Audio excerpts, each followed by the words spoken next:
Olá, sejam bem-vindos. Eu sou o professor Cido, este é o canal Filopolíticos. Hoje é domingo, dia 30 de janeiro, já estamos encerrando o mês de janeiro de 2022 e estamos aqui começando então notícias de domingo.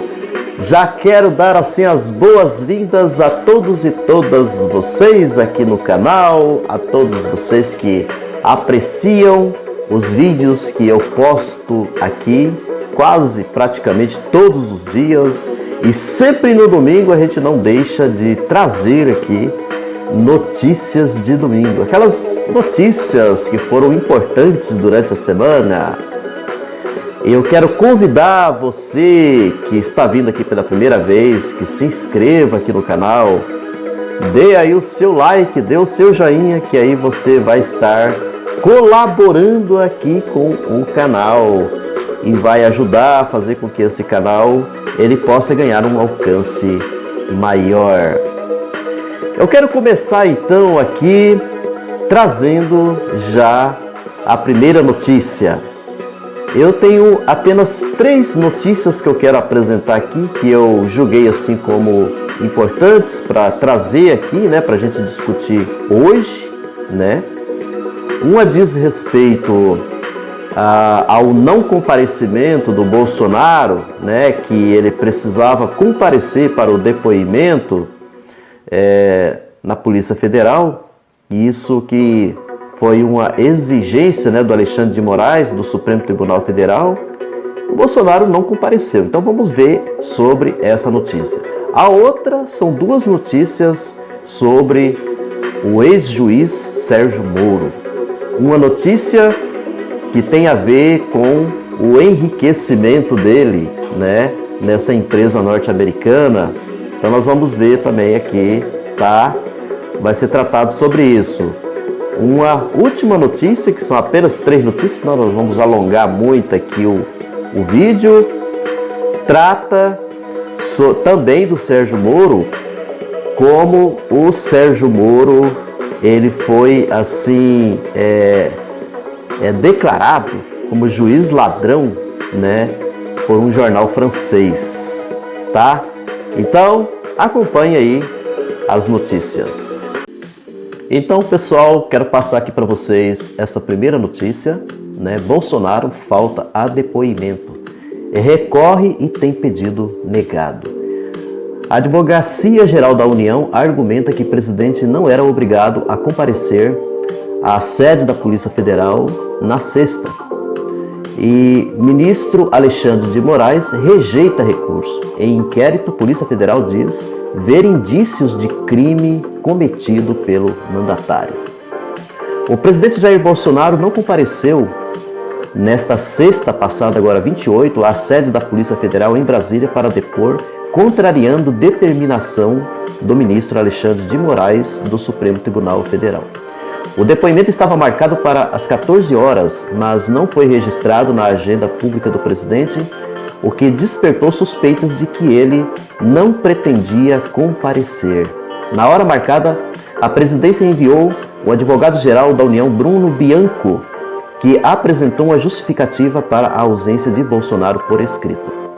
Poucos minutos antes do horário marcado, a Advocacia Geral da União também apresentou recurso da decisão de Moraes.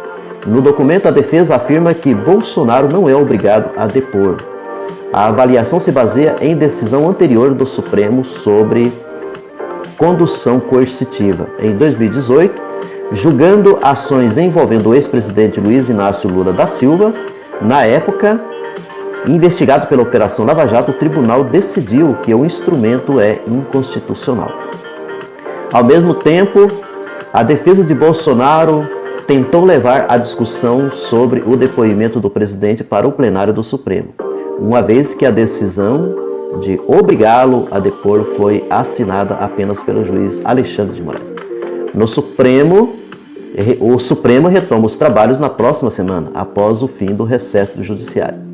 Menos de 1 hora depois do pedido da AGU, Moraes recusou o recurso sob o argumento de que já havia passado o momento de apresentação desse tipo de pedido. Segundo ele, o recurso teria de ter sido apresentado em dezembro e não agora, sexta-feira, né, na data, né, marcado para o depoimento, às vésperas do horário agendado, né, Bolsonaro depor. O inquérito no qual o Bolsonaro ia depor apura o vazamento de uma investigação sigilosa da Polícia Federal a respeito de um ataque hacker sofrido pelo Tribunal Superior Eleitoral em 2018. Essa investigação foi aberta por Moraes após Bolsonaro ter publicado em suas redes sociais em agosto de 2021 informações desse inquérito, que é sigiloso.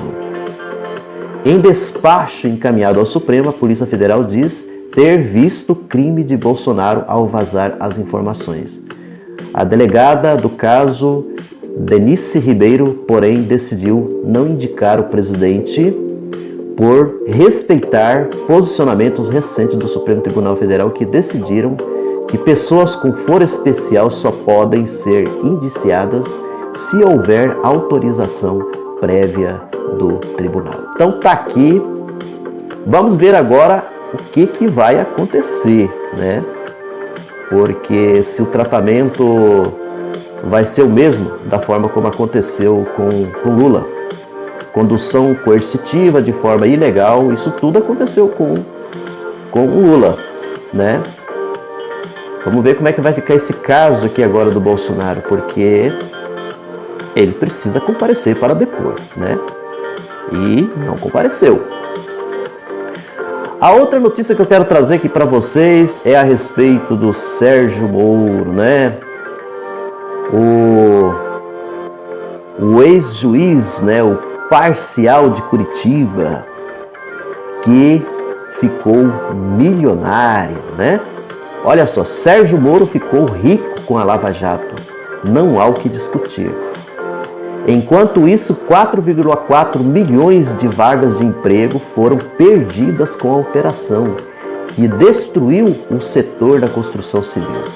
O ex-juiz Sérgio Moro admitiu em live com seu apoiador Kim Kataguiri ter recebido da consultoria norte-americana Álvares e Marçal quase 4 milhões de reais por um ano de trabalho na empresa.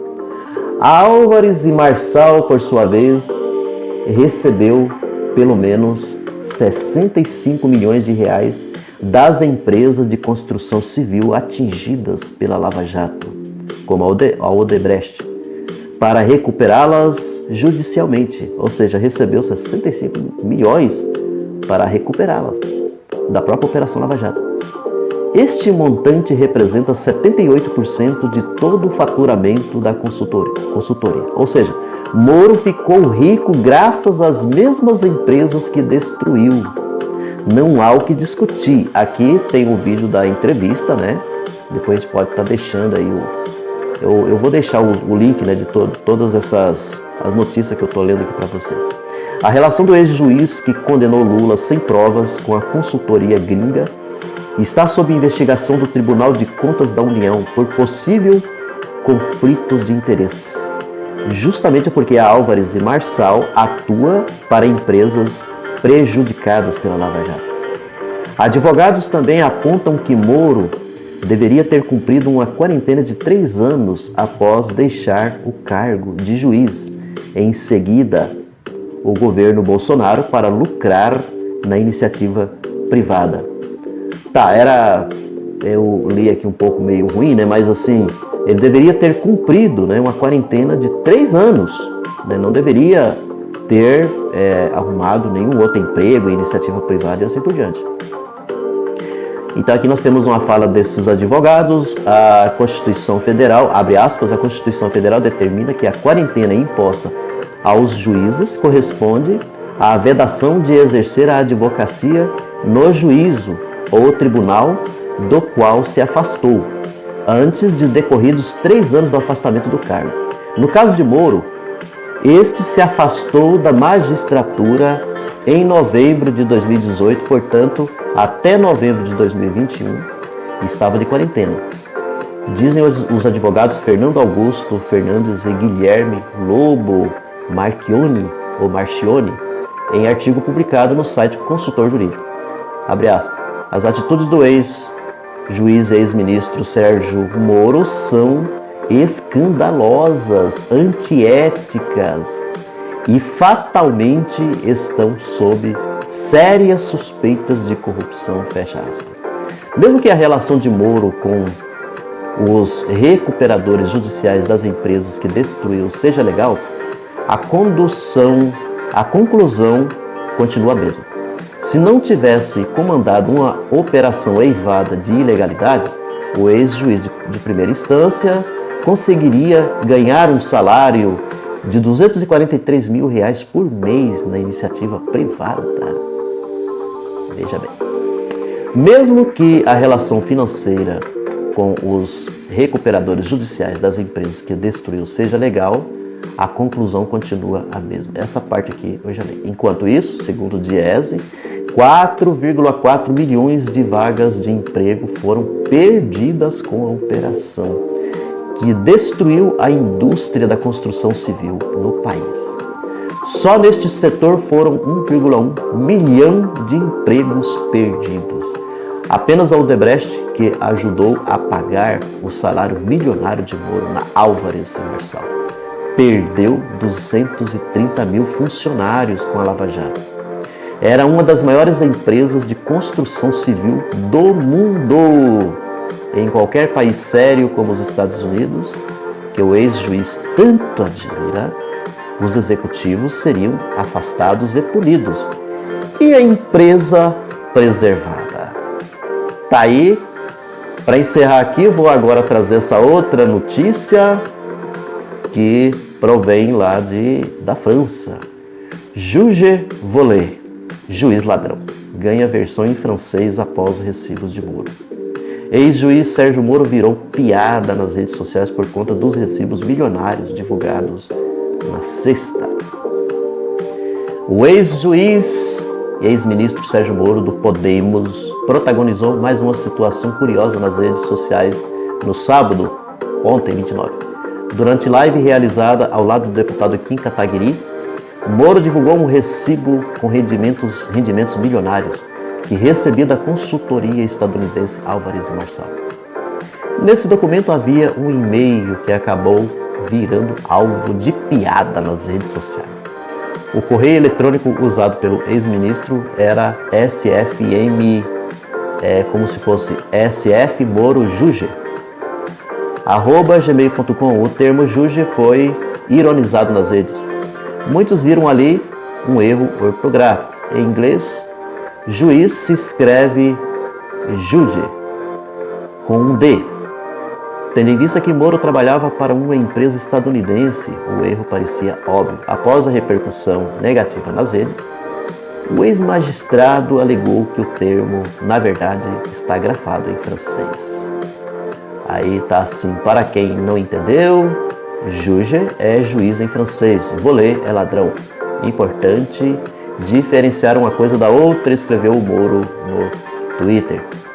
A imagem foi uma deixa para que a combinação juge e volé viralizasse e ocupasse os assuntos do momento do Twitter. Moro foi considerado como juiz suspeito por quebra de imparcialidade na condução do processo da Lava Jato contra o ex-presidente Lula, seu adversário agora nas eleições. Moro chegou a ser chamado de juiz ladrão pelo deputado federal Glauber Braga, do PSOL, durante a audiência pública com a participação do ex-ministro na Câmara dos Deputados em 2019. O Moro multiplicou o salário de ministro por 8 na Álvares e Marçal. A repercussão do e-mail vem na esteira das investigações feitas pelo Tribunal de Contas da União sobre o contrato de Moro com a consultoria Álvares e Marçal. Moro recebeu um total de $656 mil, o equivalente a 3,537 milhões de reais, nos 12 meses em que atuou na consultoria estadunidense. O contrato foi firmado em 23 de novembro de 2020 e terminou em 26 de novembro de 2021. Esse salário milionário representa um saldo de cerca de 10 mil reais por dia. Apesar de dizer que não enriqueceu ao trabalhar na Álvares e Marçal, Sérgio Moro multiplicou o salário bruto que recebia do governo brasileiro por 8 ao ingressar no escritório estadunidense. Tá aqui então, pessoal, essas são as notícias que eu queria passar aqui para vocês.